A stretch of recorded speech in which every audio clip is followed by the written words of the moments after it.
Hey everybody, this is your girl Courtney Elisa. Welcome to my channel on entrepreneurship, mommyhood, and makeup.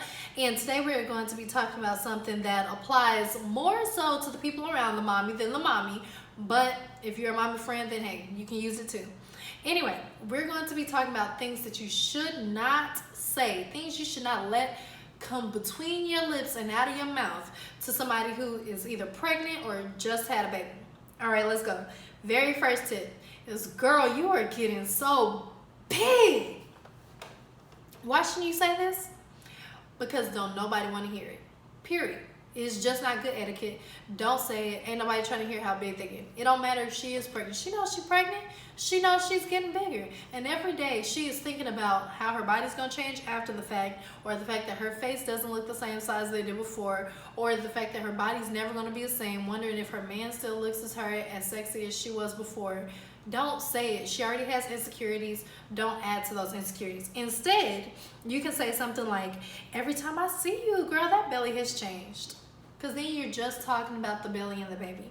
Or you can say, if it weren't for your belly growing every time I saw you, I wouldn't even know you were pregnant. Your body looks great. Go on and throw a compliment on in there. She could use one right now, because a lot of times when we're pregnant, we're super vulnerable. Tip number 2.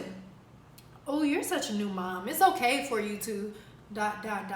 Whatever is coming after it's okay for you to should not be said, period. No one wants to feel like they're novice at something. No one wants to feel like you think that you know it all. So instead, what you could do is say, I know things can get hectic, but I'm here for whatever you need, be it advice, money, an ear, help around the house, or help with the baby. Because then at that point, you're offering your help if she needs it, you know? Like, if she asks you for your opinion, or if she asks you for your advice, then you're giving advice and not cold-hearted advice. Or you can say, have you tried ... insert there. Or last thing, you can say, have you thought about ... insert there.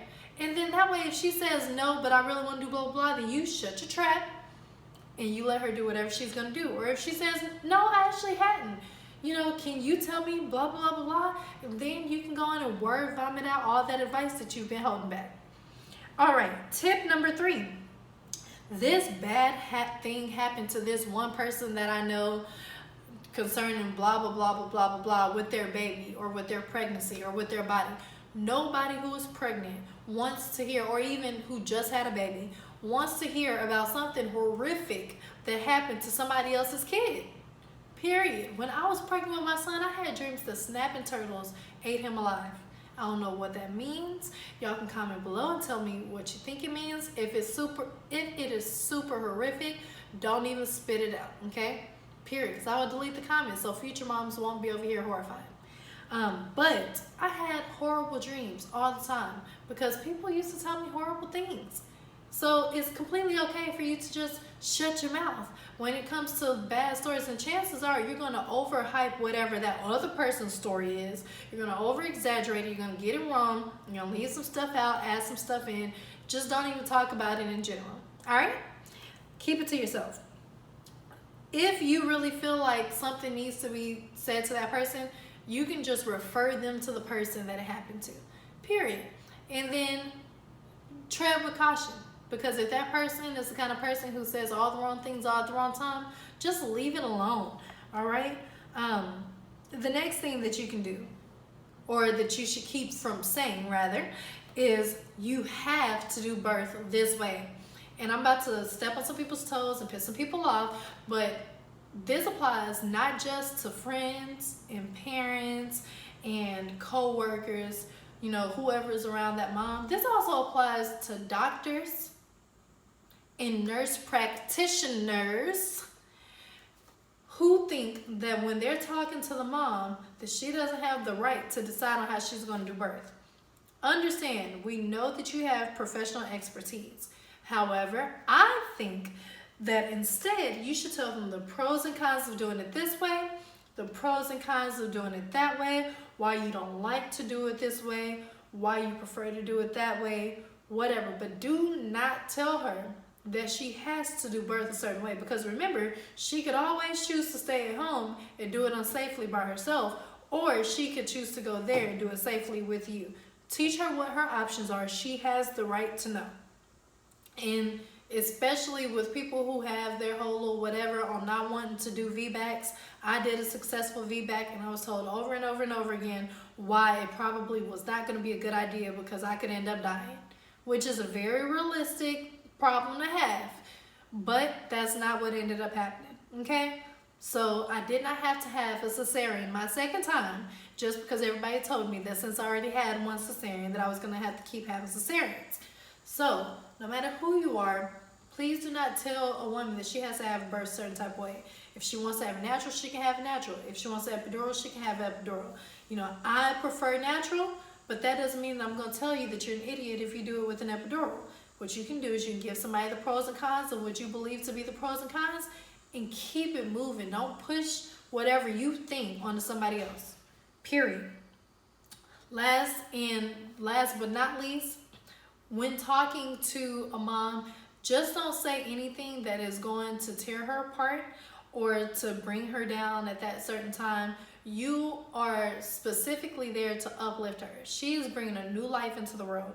Whether she is still pregnant or just had a baby, you're there to be that positive force in her life. So the last thing that I am going to say that you should not say to someone who is bringing a new life into the world is this is a bad time to be getting pregnant. I know you would think a lot of people wouldn't say anything like that at all. However, someone very close to me, and I'm not going to say who the family member was, but it was a very close family member, said to me, Courtney, this is not a good time to be bringing babies into the world because people are sending bombs to presidents. So, ... Whatever she said after that, it just went all the way under my head because I'm really good at shielding myself. Period. If I see you have something disgusting coming out of your mouth, I'm going to leave that disgusting, whatever word that it is, or sentences or paragraphs or whatever it is that you're trying to spit out my way, I'm going to leave it on your side of the couch. Okay? Do not say anything negative about the fact that she's pregnant or about the fact that she has a baby coming. I don't care if it's because she's older. I don't care if it's because she's younger. I don't care if it's because you don't like her. If you don't like her, get away from her and that baby. Period. But those are my tips. Let me know what you think in the comments below. Like, comment, subscribe, and ring the bell. Please and thank you so that you can know when I post new videos, so that you can support me. Share this video and tell your friends that I have a vlog so that we can all grow in this community together. We all need somebody, and I really hope that I can use this platform to get support from you guys sometimes, because sometimes I'm feeling vulnerable, which is why I made this entire thing. And then also I think that because y'all, your girl gonna get wealthy. So while I'm on my way to get wealthy, I hope that I can help y'all get wealthy too. All right, thank you for tuning in. Ciao.